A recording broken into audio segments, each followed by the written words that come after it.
So it's time, 6:30. Shall we start? Good morning or good evening, depending on where you are. Welcome to workshop. Сонымен бастаймыз. Барлы күн. Осы уақытта. Responsible for moderating this workshop. Ladies and gentlemen, may I introduce to you our speakers, incredible women who wears many hats. So our first speaker, Lynne Franks, she's an activist, influencer, PR guru, writer, founder of SEED, Sustainable Enterprise and Empowerment Dynamics, best-selling author of the SEED Handbook. By the way, the SEED Handbook is now available in Kazakh and Russian languages, which is good news to us all. So our next speaker is Assel Issina, founder of women empowerment organization KBTU, market and business development expert. Assel's sporting achievements deserve special mention. She's a member of International Practical Shooting Confederation in Norway, black belt holder in Kung Fu. It is a pleasure being with you today. Before we begin, I would like to go over some ground rules for the workshop.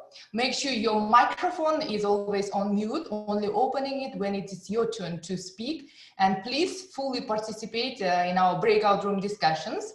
And of course, adhering to time limits will make our workshop more pleasant and productive. If you have any questions during the presentation, please type them into the question box. I will bring them up during the Q&A session. Many thanks. Now I would like to welcome our first speaker, Lynne Franks. The floor is yours. Thank you so much, Indira. It's really wonderful to be here. Well, I'm not here. We're all over the world, but I'm here in England right now. The sun is shining through the window, which is good. So thank you for introducing me. As you say, I'm a businesswoman. I'm a leader, I'm an author, a futurist, and recognized as a visionary, and a grandmother. And I've been working in the area of women's empowerment for 20, 30 years now. My background is that I started my own PR company when I was 21 years old, a long, long time ago. And in that period of time, it became the biggest PR agency in fashion and beauty. And I started London Fashion Week. And I worked for many of the top world's fashion designers and beauty designers. And this was in the 70s and 80s. And I'm going to start going into some slides now, just to show. I thought it would bring it to life a bit. So as you can see, and as you've kindly said, this is what I do, and my book came out. So I'll move to the next one. So there I am with the Princess of Wales. Part of my job as a fashion PR in the British fashion industry was to organize receptions, parties, launches, fashion shows, catwalk events for the buyers and for the media that came from all over the world. So this is a long time ago. As you can see, I'm a lot older now, but this gives you an idea of some of the things I was involved with. The sort of clients that I worked for, apart from London Fashion Week, Swatch, I launched Swatch, I worked with Coca-Cola, Harvey Nichols, Procter & Gamble, even the Spice Girls. I made cycling fashionable for women, and you can see various banks, really right across the consumer spectrum. But I was always involved as well with causes that I believed in, a lot of sustainability and environmental issues, right, and human rights issues from the early days. So these were some of the things that I did as I got involved with women. And I did finally sell my business after 20 years. I was chair of a women's radio station, the first women's radio station in '93, first and the last actually in the UK. And I put on an event in '95 called What Women Want, which was the first gathering for women in England since the suffragettes got the vote, where we brought women from all areas of society together to have workshops, seminars, conversations about things that really they were concerned. So we had women refugees, we had singers for a big concert, we talked about the internet, we talked about natural health, we talked about the power of women as a consumer. I mean, it was very early days in a way, even in the UK, for these kind of conversations to be taking place. And we took over I took over a huge arts centre and theatre in central London. And it was very powerful, and it has become, if you like, the mother and the grandmother of a lot of other events being held in the UK and elsewhere. I got very involved in women's initiatives. We're here at the London Stock Exchange launching International Women's Day. I interviewed, and carry on, I still do interview lots of top women business leaders. I started the first women's business clubs called Beehive with the Regis Group. And then I lived in California, and I wrote the Seed Handbook, which Indira has kindly referred to, and which I'm very excited about, has actually been published in Kazakhstan just last year, just before COVID lockdown. So this is very good news for me. So that's why I'm really excited to be here, because I'm working with Seed in a very global way now. I'm going to tell you a bit about the story of Seed, but we launched last week in Saudi Arabia in the Middle East with Seed as a network and a mentoring program and as a learning program for women right across society, from very successful women entrepreneurs, women leaders in the corporate world, right the way through to the women that have nothing in the refugee camps in the Middle East, and how we're going to bring everybody together, which is the concept of Seed. These are some of the books that I wrote. The green one in the corner is the one that's now available in Kazakh. You can actually see it in the right-hand corner here in Russian and Kazakh and in Pashto. That's the last one. It's Japanese and German. So it's very much a global vision. And so what if there is a new way to do business that brought communities together, promoted healthy lifestyles and well-being, and empowered women to become leaders? And very interestingly, there is a more rapid change in countries such as Kazakhstan, such as Central Asia, such as the Middle East, than there, in a way, is currently in the countries one would assume have women in powerful roles. I mean, we've been working for many years in the UK to have more women on the boards of companies. There are still very few women in the world on top Fortune 500 companies who are on the boards of directors. Although we have a far larger amount of women as country leaders now, which is very good news. We've never had it like it is now. We still have a long way to go. That's my opinion. I'm just making sure that I can talk to you a little bit about how I see we can do it, because I believe we can do it by events like this, by women from different countries, different communities, different backgrounds, different professions, coming together to share their stories and communicate with each other about their successes and also our failures. Because as a woman of the age I am, who's been working on the empowerment of women for many years, I believe that there's many ways that I can guide younger women like yourselves as you move into your leadership roles, about where we probably went wrong, actually, in the other countries, and where things are so much more rapidly changing for yourselves. So here is some of the work that I've done with Seed. You can see I'm in African villages talking to women's conferences with a baby on my lap, not one of my grandchildren in that case. We have a big women's enterprise program that has been delivered all over the world. And in the very corner here where I'm sort of waving, that was the launch of Seed on International Women's Day 21 years ago this week in New York City. And that is the Bloomingdale's store, where they were so excited about the Seed Handbook that they created windows all around Manhattan with merchandise, with designs by women entrepreneurs, and talked about the book. And you can just about see on the windows of the stores, or the windows there, they would put quotes from the book. And I followed that up by doing workshops all over America, actually, in Bloomingdale's stores on the fashion store floor.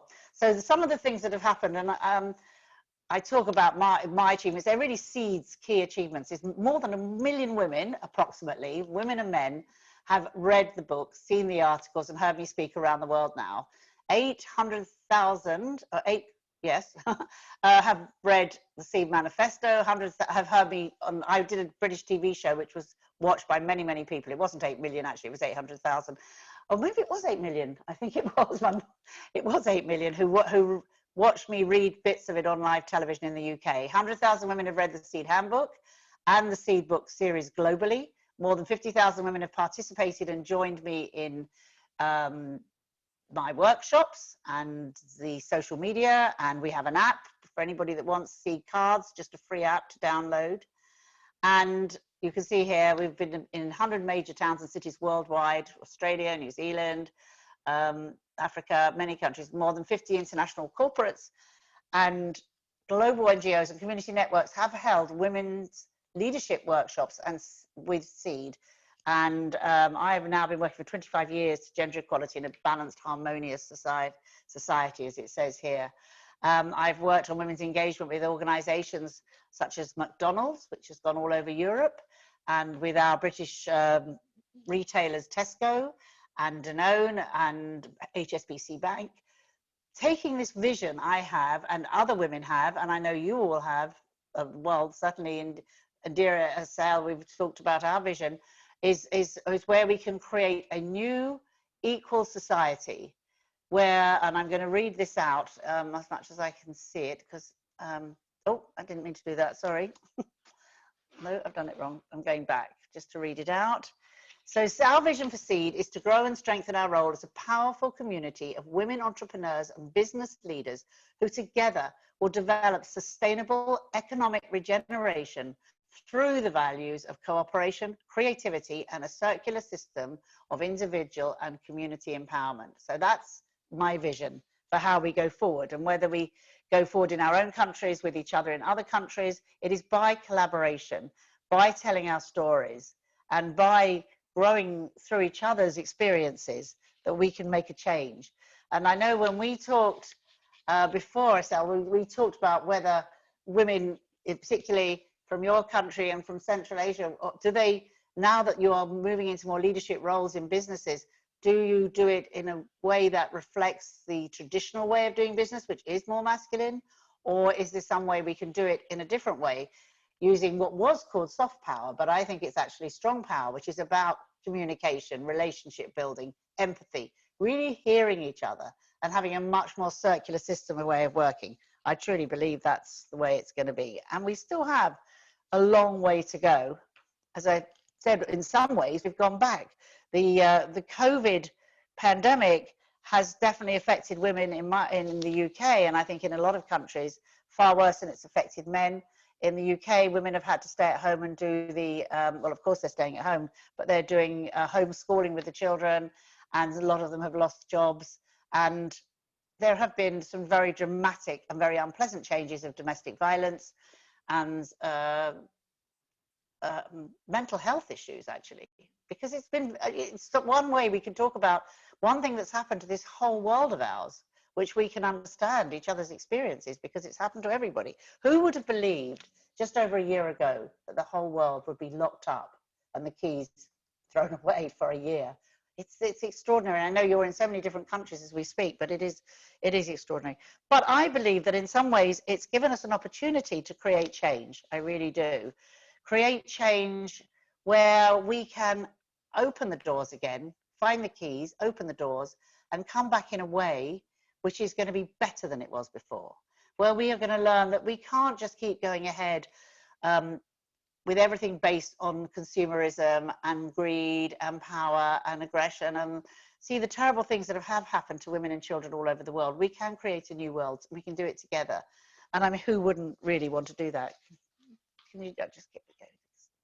So I was very honoured to receive an OBE, which is a very high award in this country, from the Prince of Wales, just June 2018.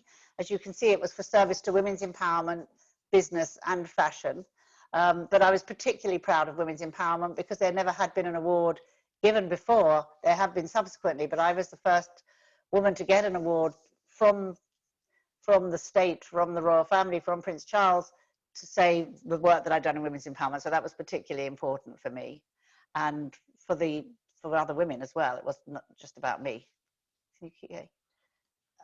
Okay, so we now have an online club, the Seed Hub Club, which I would love to see you at. And I'd also like to read you at this point something that I wrote in my Grow book, which was 25 2014, no, I always say 2014. At this point in my life, the years go by. It was 2004 I wrote this. And I think it's as relevant now as it ever has been, shaping the future. As women, we are traditionally the caretakers of our culture. Our responsibility is to understand and somehow make sure that the changes that are happening in our world preserve the basic humanity in us all. By connecting with the principles of the sacred feminine, such as those found in ancient matriarchal civilizations, a more nurturing society can evolve, one that abhors violence, advocates such values as justice, compassion and love, and raises its children to reach their full potential as human beings. When people talk with such idealism, they are often accused of being naive. How can we change a world that's solidly entrenched in the way of competition, domination, and violence? My answer is that without creating the vision, which we can all do together, nothing can be achieved. And without having the intention for that change in our hearts, we will find ourselves living in a world that perpetuates everything that goes against our feminine sensibilities. If we're talking about getting rid of the old, outdated patriarchal ways of running the world, it's essential to present a pragmatic vision of what we want to replace it with. We need an overall blueprint of what a new world, based on principles of the sacred feminine, would look like and how it would work. The primary foundation for such a world is cooperation. First and foremost, it's cooperation between male and female. As we women, we know that the best and most efficient way to get things done is to work together. And that means living and working with men in harmonious coexistence, valuing the perspectives and strengths of both sexes and creating a higher quality of life for all. It must also be a world of cooperation between business and community, human beings and the planet, national governments and non-governmental organizations, young and old, spirituality and science, and our inner and outer selves. The opportunity to create this world does exist now. As I said, I wrote that in 2004. 2021, it really exists. It is possible to create a society where we can bring people together and heal our families, our communities, and our world. To do so would take a new breed of leaders, ones who aren't tied to the old ways of doing things. Rather than money or power, these leaders must have spiritual values to guide them. And since spiritual values are at our core, it is vitally important for women to step up and take the lead in this transformation of society. A cooperative society is an organic, evolutionary step away from the world we presently live in.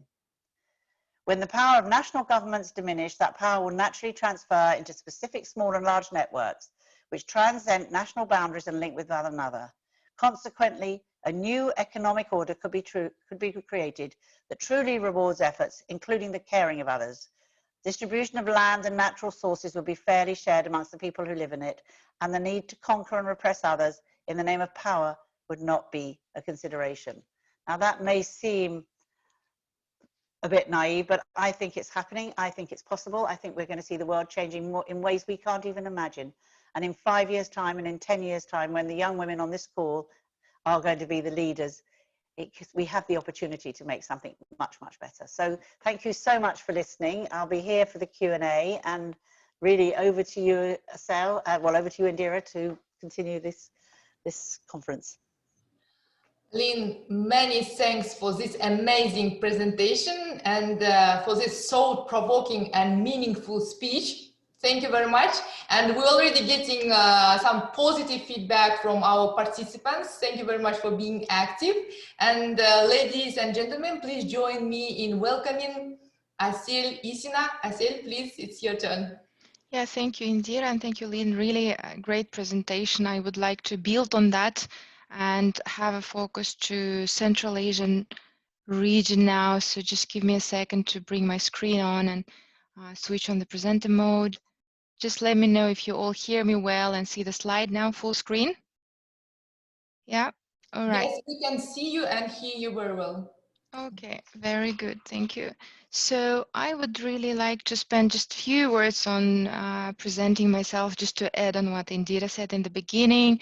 I'm here to represent really the organization I have found based on the Kazakh British Technical University.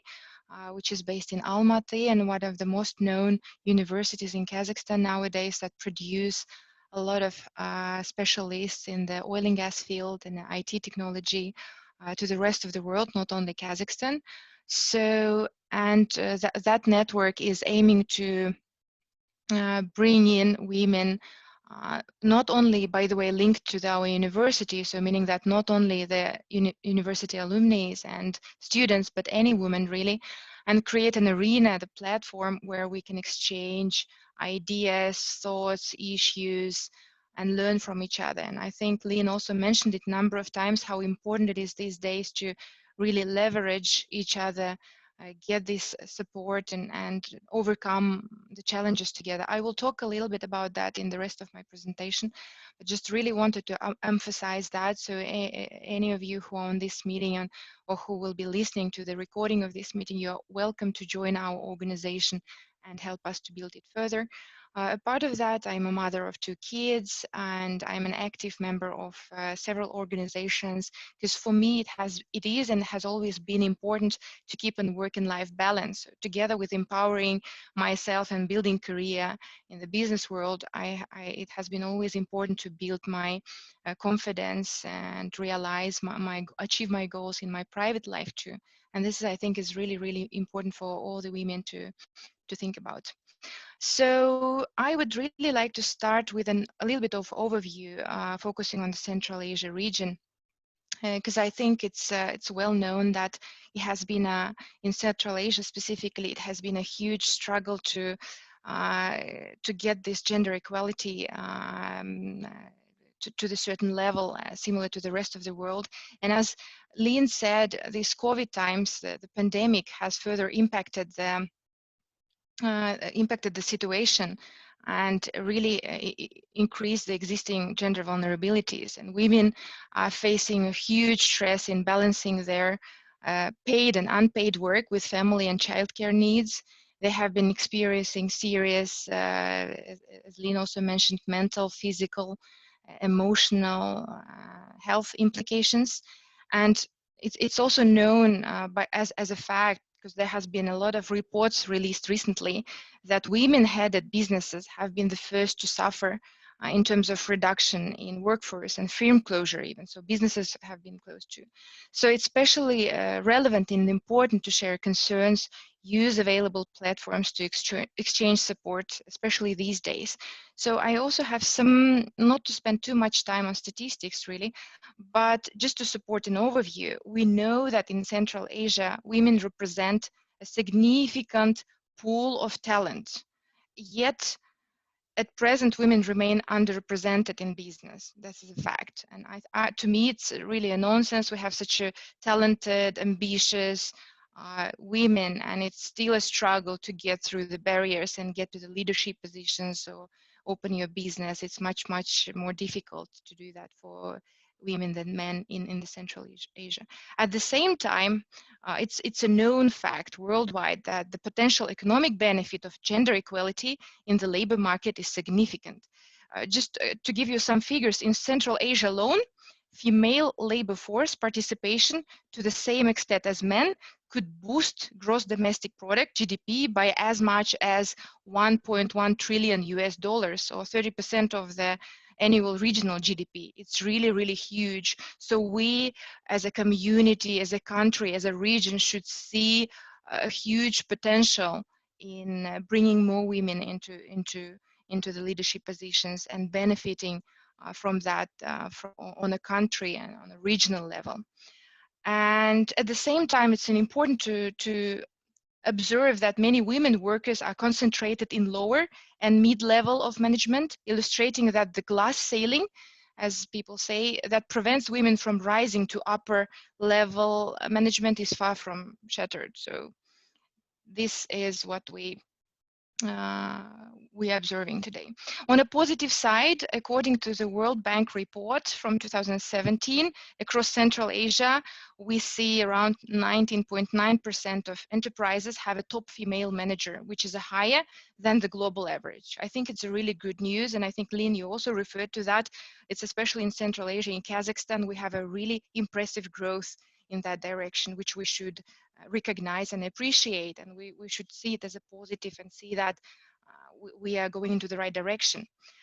And today, I'm repeating myself, but I just wanted to underline that Central Asian women compete on the same level with men in terms of educational attainment and business acumen and experience. And although barriers to female leadership persist, we know that we have the full potential to overcome those. And one of the main barriers, and I think, Lynne, you also mentioned about that, so I'm having some synergies with what you have been talking about. One of the main barriers to the advancement in is the double burden of domestic and professional work. Women in Central Asia specifically spend from 2 to 6 more hours per day on unpaid work than men do. So because we have things to do at home with this pandemic, we need to do the homeschooling with kids, and in many cases in Central Asia, it's mostly women who find themselves doing these kind of things, right? And in addition, the gender pay gap is also exists. So on average, women get paid less than men, although working on the same positions. And that might be, in a way, demotivating and keeping women away from applying to the certain positions and so on. So to sum up on the statistics part, we have a long way to go. And we should leverage all available communication channels like the community we are having today, non-profit organizations, join the community that Lynne has been talking about, join the community that we are establishing women empowerment in KBTU to build on the positive changes and further increase the female representation across the different industries, both on high and mid-level management, and contributing to the reduction of the pay gaps and strive to enable women having work and life balance. So talking about that, as I've mentioned a number of times, we have those challenges that keep women from getting into that leadership roles. So I really wanted to spend few minutes to look through those challenges together and give some food for thought, maybe some suggestions or recommendations on how we can overcome those challenges together. So that's really it for the rest of a few minutes of my presentation. So here you see 7 challenges that I would like us to walk through. And the first one is defying social expectations. So most female business owners who have attended like business networking events, conferences, especially linked to certain male-dominated industries, for instance, oil and gas or farming industry, right, can relate to this scenario. You walk into the crowded room, and then you can count the number of women there on one hand. When women entrepreneurs talk business with primary male executives, it can be unnerving. And in this sort of situation, women may feel as though they need to adopt a stereotypically male attitude towards business. So competitive, aggressive, and sometimes harsh. Yeah, but successful female CEOs, there's a plenty of interviews available you can read and find on TED Talks, on YouTube. But many of those successful female CEOs and entrepreneurs who build huge businesses believe that remaining true to yourself and finding your own voice are the keys to rising above preconceived expectation. So my recommendation would be yourself really and have confidence in who you are. You don't have to copy men. You don't have to behave as a man because that is not the key to success really. So you made it to where you are today through hard work and persistence, but most importantly, thanks to who you are there. Yeah, so just build on that and keep your feminine part. I think, Lynne, you also have a really nice set of recommendations there, so also in a book. So we should just keep that in mind. The second challenge is accessing funding. So it doesn't matter whether we are talking about farming industry or IT industry, we know that it's not always when you're going to start your business, you have your funding ready, right? It's not always you are lucky if you have a budget, that's super good. But in case you don't have that, it's a fact that raising capital is even more difficult for women-owned businesses. And one of the recent researchers, when distributing the presentation, I'll also include the links to the researchers that I have used for this presentation. But one of the recent researchers says that less than 3% of companies with venture capital funding had female CEOs. It also confirms, the research confirms that venture capitalists tend to invest in startups run by people of their own tribe. And here what I'm trying to say is that, for example, we're actually leveraging this trend today in our KBTU alumni network. For example, we know and we see that KBTU educated investor will want to back up a KBTU alumni business. This means that venture capital firms with female partners are more likely to invest in women-run startups. That's sort of a fact and confirmed by the research. So I would recommend again to build on a female network, really expand your network to get more female investors to support one another. But at the same time, don't forget about the fundamentals and the basics and build confidence through a great team and a business plan. Of course, your business plan should be strong. And next challenge is struggling to be taken seriously. At one time or another, most women CEOs find themselves, or entrepreneurs, in a male-dominated industry or workplace that does not want to acknowledge their leadership role. I work myself in oil and gas industry, so I know this challenge very well. And as a female entrepreneur in a male-dominated industry, earning respect has been always a struggle. And it is important to learn to build your confidence and overcome negative self-talk, because women have a tendency to reflect a lot more than men and criticize, and we should remember that those negative comments that have built up in your head are stopping you from reaching your full potential. This is so important, and to stop them, it's really a good idea to join a variety of women entrepreneur groups or different networks. So it's again about networking, because those groups really provide you with mentors. I think mentorship is so important. Provide you with mentors, with peers, people who have same idea, same mindset, to get inspiration, get that sense check on your capabilities, get somebody as your sparring partner on idea, and that helps you to grow and learn from their perspectives and reflect in that real environment. Next challenge is owning your accomplishments. What I noticed, by the way, when Lynne, you were making presentation, thanks for saying that, I just felt on myself, I have so much more to learn from you only, just looking into your presentation and mine, because you said it so many times in a very nice but also confident way about your accomplishments. You were proud, and it's amazing journey you have gone through, which made at least myself so inspired, but you were also quite confident stating what you have accomplished and taking the credit for that. And what I often observe, one thing with myself, but also with many female colleagues around, that when I talk about my achievements, I always find myself saying we instead of I, even though it was just me, myself, and I doing everything, I would rather say we.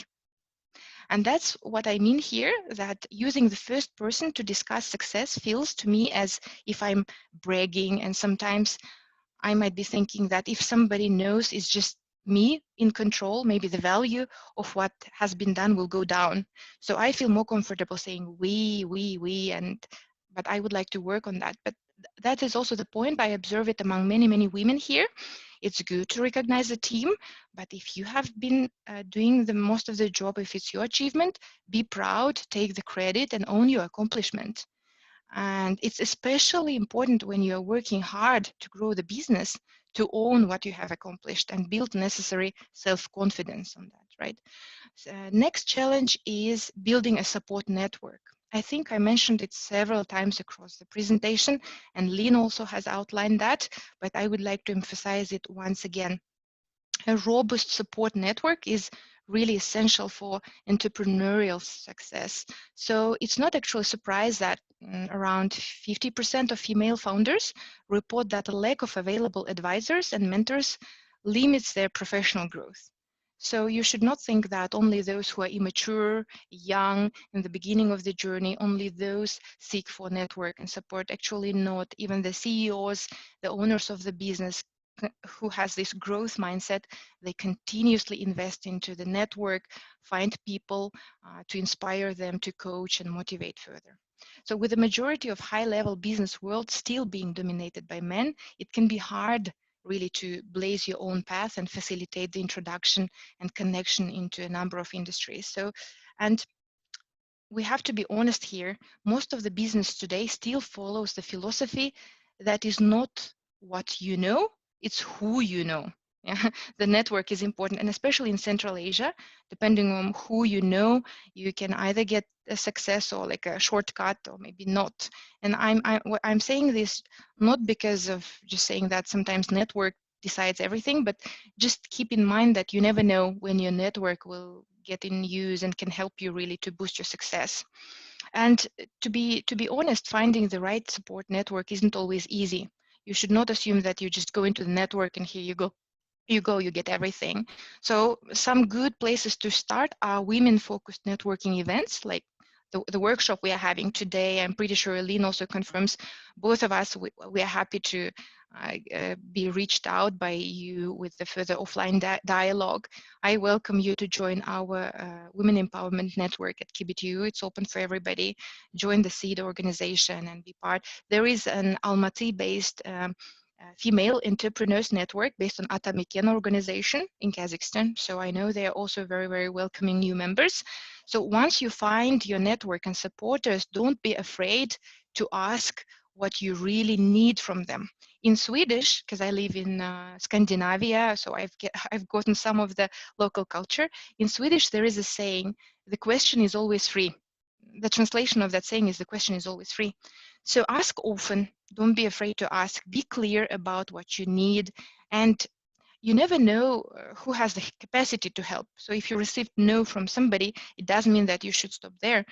Just go further and ask, and you will never get punished for that. You will never have to pay for your question. So yeah, ask until you get it. Another challenge is balancing business and family life. I think that resonates now in the hearts of every woman. We see it a little bit in a special way. And if you're working in a company, for example, and consider starting your own business, this should be well planned with your family and partners. Don't underestimate the challenges that can occur there. And it's important to make sure that your family, your partners, your friends, they support you along the way. And if you are an entrepreneur already but feel like not having that work and life balance, it's again about stating clearly your concerns and worries to those around you, like family and members, friends, network, and seek for support instead of reaching the limits, burning out, and really struggling on your own.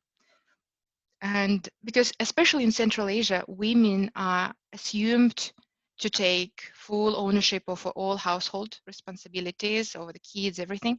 And if you struggle, it's almost like a shame to admit that you struggle, you know. So you should really take the courage, speak up, and don't be afraid of getting pressure or criticism. Just stand for your dreams, for your ambition, and demand all the support that you deserve to get things done and get that balance in place. And the last but not the least challenge is the coping with the fear of failure. This is not, I mean, failure is a very real possibility in any business venture, but it is important not to let your insecurities keep you from dreaming big. Women should work through the moments of self-doubt that every business owner faces. So it's not like men or women specific, but we should not wait for perfection before starting the business. So sometimes we miss that. Maybe we reflect too much. We try to make everything perfect before we start or before we get a promotion. Men, my observation is, easily get in demand a promotion, a higher role, and we always reflect, hesitate. Am I really able to? Am I really ready for the role? What will happen with my family? Am I be spending most of my time at work? What will happen then? We should need to be more like brave, taking this challenge and moving forward, and the rest will really come. And failure should not be viewed as a negative. Lynne, you also said about that, like learn from mistakes. And yeah, based on the mistakes, we get matured and we learn a lot. I think lessons learned, everybody's familiar with that. And when you hear no again and again, when your plans don't turn out, or if you make a costly decision, see that as a teaching moment. I think that's quite common, but we should always remind ourselves about that. And the road to success is paved with losses and mistakes, but it can still take you where you want to go as long as you don't lose sight of your ultimate destination. So here, again, it's the mentoring, the network, your coach is so important to guide you along the way. And take in all the feedback, filter out the noise and the negative talkers, learn from your mistakes and try not to make them again. That's it. But whatever you do, don't give up. So on that, I think that was a good message to conclude my presentation today. And I would like to hand over to Indira so we start up our group discussions. Yeah, Assel, many thanks. I hope all enjoyed this great presentation. Thank you very much for highlighting that problems that exist in Central Asia and also outlining challenges that many women today should deal with. So now it's time for breakout room discussions. Now we're going to do an activity to let everyone to have a chance to participate in, and our attendees will be divided into small groups for a limited time, 10 minutes. Each group member is asked to contribute his or her ideas or thoughts. After that, one representative from each group will be assigned by group members to present their thoughts of the work group. And now I'm gonna share with my screen in order to make sure that everyone can see that 3 questions. So I'm gonna share that 3 questions. Everyone can see vividly. We put them in English, Kazakh and Russian languages. So now it's time to break all participants into breakout rooms. Let me do that. We've decided that it's going to be better to discuss these 3 questions in the group. Just make sure that everyone know the topic and 3 questions. I'm going to read them out. The first question is, how would the future look like to you if there was gender equality and more respect for feminine values such as community, collaboration, empathy and peace as the center of such a world? Second question, what can we do all together globally and locally to ensure this happens? And third, last question, what simple actions can I take personally that will bring me joy and contribute to this new kind of leadership? This could be for my well-being, helping others in need, building my community, or being creative. So thank you very much for your understanding. We had some technical issues, but I hope that everyone joined us and came back to our large group for the discussion and summarizing all our thoughts and ideas. So we would like to listen. We had 3 groups to listen thoughts and ideas from each group. I hope that each group assigned 1 member who will represent all thoughts and ideas. So any volunteers do we have? I can represent our group if the girls allow yes, me. Madina, please. And maybe Yes. Aigirim can support because we just interrupted. Aigirim had such a great input and we dropped out. So maybe Aigirim, feel free to step in and support Madina. Yes, we actually couldn't discuss the last question, so it won't go. It's not going to be the group idea, and I'm not sure about 2 first answers because the people just simply agreed, but I didn't hear. So I just want to say that it's the first question very positively constructed. I think it's a programming question for all of us. I do believe that the future is about gender equality, and especially in our Central Asian context, we have never had, I mean, in nomadic world, we didn't have this issue in the past.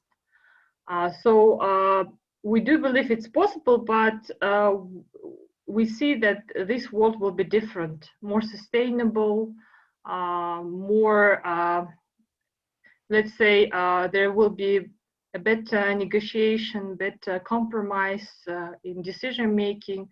If woman is one of the actors, she can find a way to so-called win-win strategy, yeah? Because her main role is to gather and distribute. And so she always, in the family, tried to match the interests of children and father and grands and everyone, yeah? So we hope that if she's giving respect and given a certain role, she can do this kind of business of mediator, negotiator, and person who is not different about the future of every person around. And also there was idea from our group that then maybe philanthropy will be better, you know, idea of the business, because women think about the society development as a whole, and more like a social type of business or social entrepreneurship, when everything she produce or service or goods, they switch the whole society and not make anyone worse, but everyone better off. So what else? Well, what we can do, yeah, that was the issue.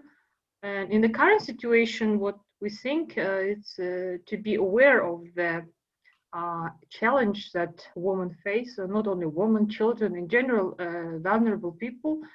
So we think that we cannot just simply watch and be silent.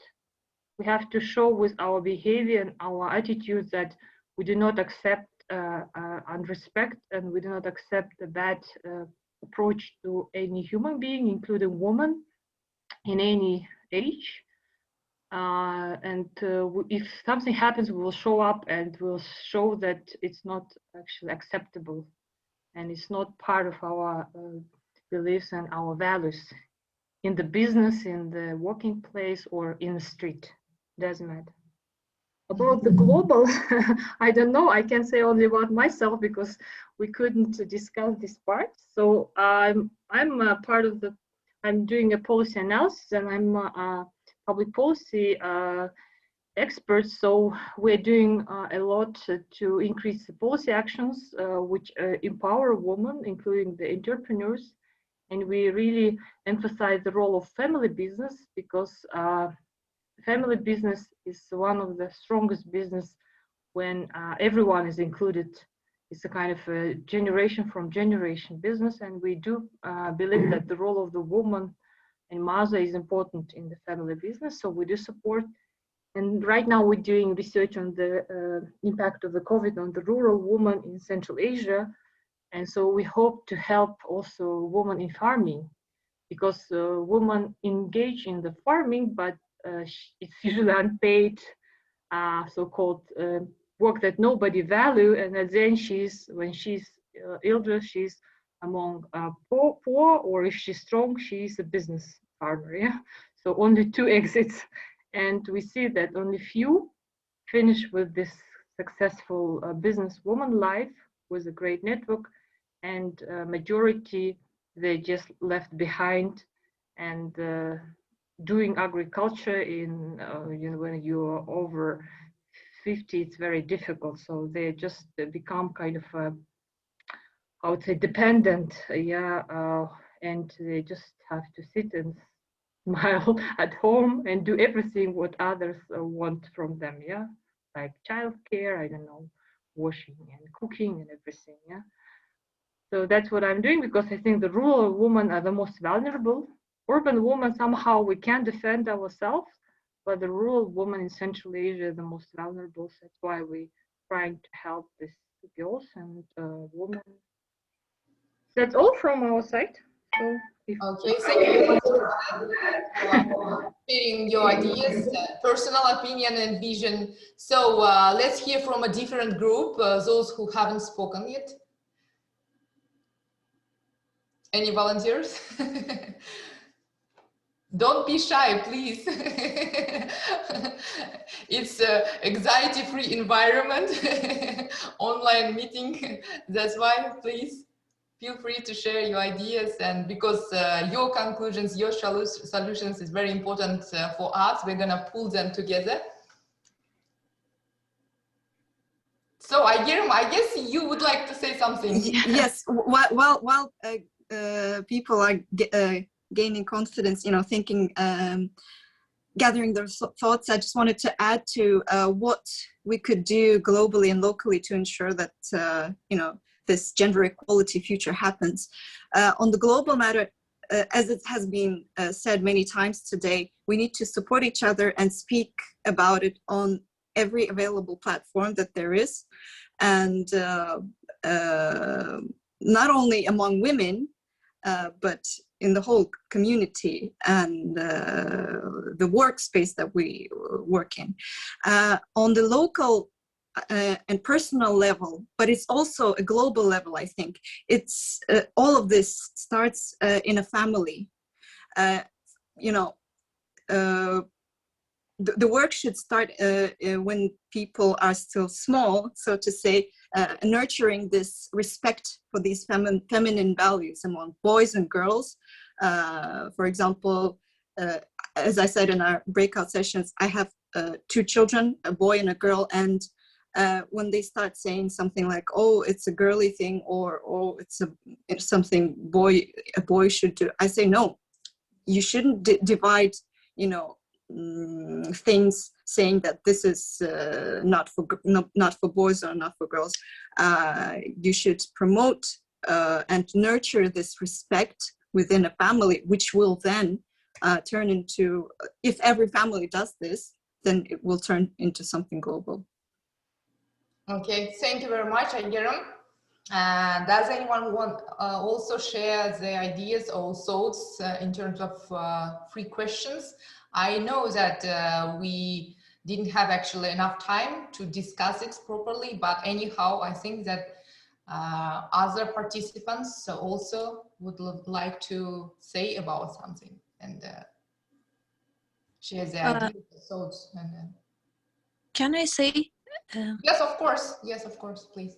Hello, everyone. I'm just from the first group with Lynne Franks. We just decided and talked about women empowerment and women violence, how it's like domestic violence here. It's a big problem nowadays, and when we talk about it globally, we see that it not depends on their country, for example, either in Central Asia or in Europe, because she said that from UK, they have the same situation, for example, as in Kazakhstan. It was a very bad situation and not so better. For example, if there will be the same rights for women and men, and we can divide it into 2 groups, we can live in a peace, of course, and there will be more opportunities for women. But for example, when we speak about how to get the workplace for women, it's one issue. But anyway, we have another one point. It's domestic violence, when women just married in her early age, and she has the her own ideas and her own problems in the family, but nobody can decide and help her. For example, governments and policy just said it's your choice and it's your position. You lived with this family, for example, 4 or 5 years, and now you have the problems with that. And for example, there are, as she said, that in her country, there are just protests. According to this, there are a lot of diets among women who haven't got any rights of this. We have the same situation in Kazakhstan, for example, and we see that there are a lot of social organizations which I just want to help and to solve this kind of problem. And every woman should have the same rights, not just taking a workplace in a government position or anywhere else, but she should have the rights in her own family. And she will not be scary, for example, go out in a dark time, or if it will be 10, 11 p.m., for example. And I think it's a big problem nowadays, and we should live in a peace, and every person should be protected by the government and other people, of course. This way. Okay, Maya, thank you very much. Anyone else? So, yes, can I add, please? Yes, of course, Dinara. Yeah, Yeah. you're welcome. Thank you. So I was thinking about this question like a lot before, and I think the key answer to that, like how to make like equal and diverse gender equal world or country, the key is education. To make education more accessible for women, for girls, first of all, not only in big cities as it is now in Kazakhstan, but also in all regions, in the like deepest and smallest villages. To not it make like a piece of paper which has a price, like you like to make kalim more expensive, for example, for not that purpose, but real education. Because as I noticed, self-esteemed and confident women, which speak a lot about diversity, about feminism, and everything, all of them are educated women. Because of education, they can protect themselves, be confident in the main dominated world, and speak up. Thanks. That's it. Dinara, thank you very much, being decisive and brave to share with your ideas. Thank you very much. Yeah, education is a key. So anyone else would like to share their personal opinion, maybe? So I think that we can move on, and we will now have a 15 minutes question and answer session. Now I will open the floor for questions. It looks like we don't have questions right now, but please free to text them, and I will bring up them during our session. And while everyone's thinking about their own questions, and I would like to ask our speakers, if there is one thing you would like this audience to take away from this workshop, what would it be? Yeah, I can maybe say a few words about that, if you're okay. I think that was so good. Thank you, Lynne, for bringing those questions in.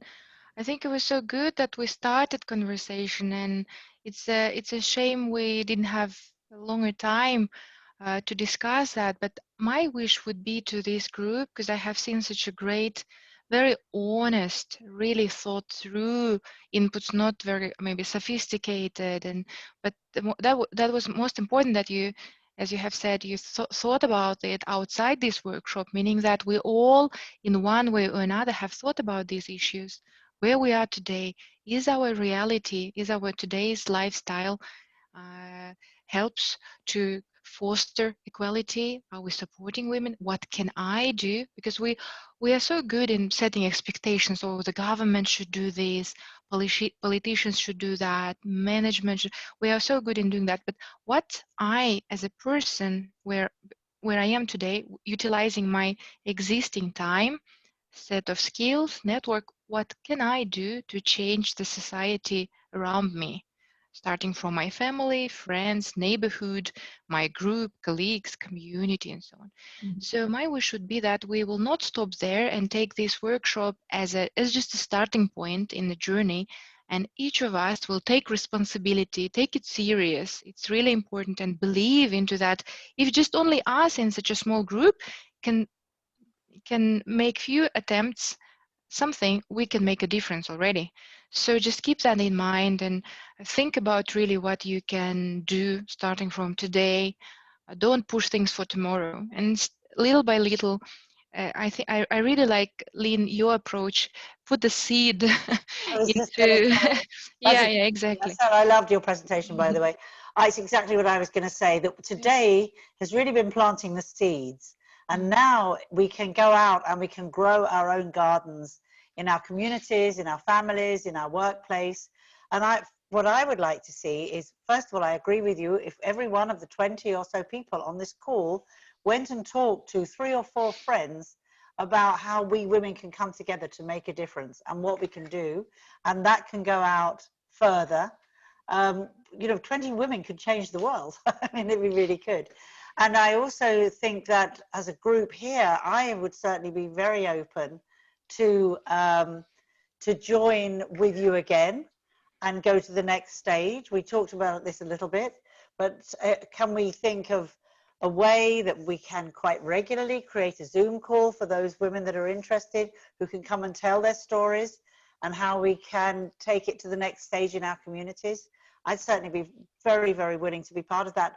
And one of the things that came up in the conversation I was having in the breakout room was how that all the countries in Central Asia, never mind the world, if we could do something that we could start here and now for Kazakhstan that could spread to all the countries, we can really create change.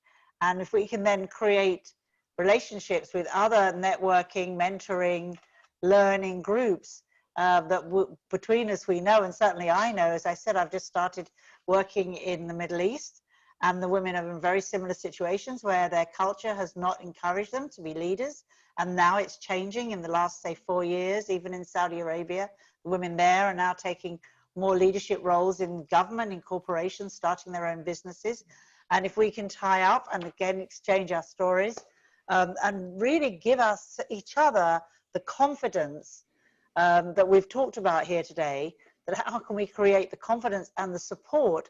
And what we were also talking, Medina's asked a question here in the Q&A. Yeah.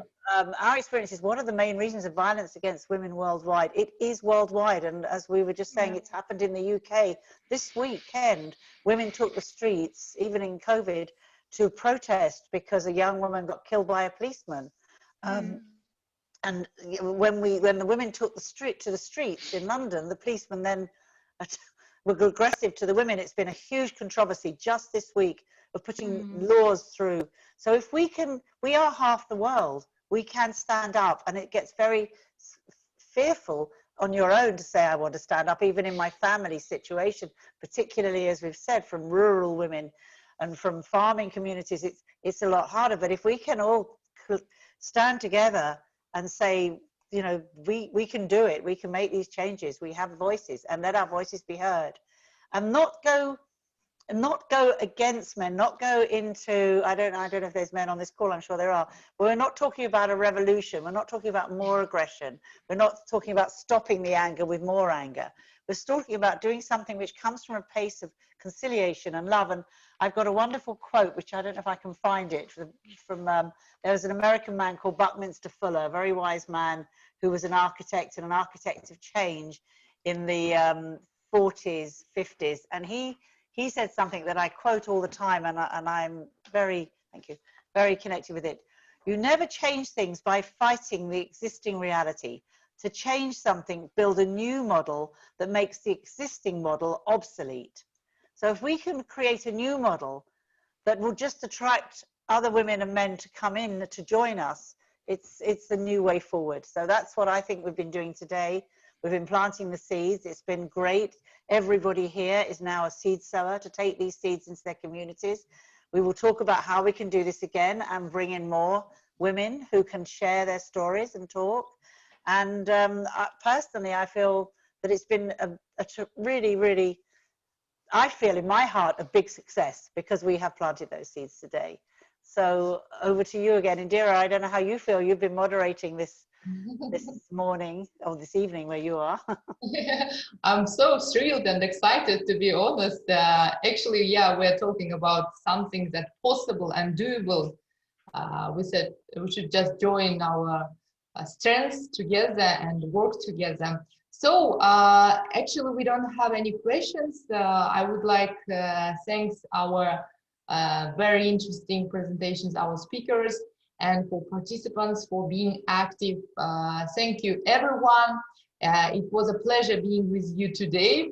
Thanks again for joining us today, and we really do appreciate your time and your thoughts, your ideas today. Thank you very much. We're about to finish our workshop. Take care. Bye-bye. Thank you. Bye-bye. Thank you, Indira. Bye. Thank Bye. you. Offline. Bye.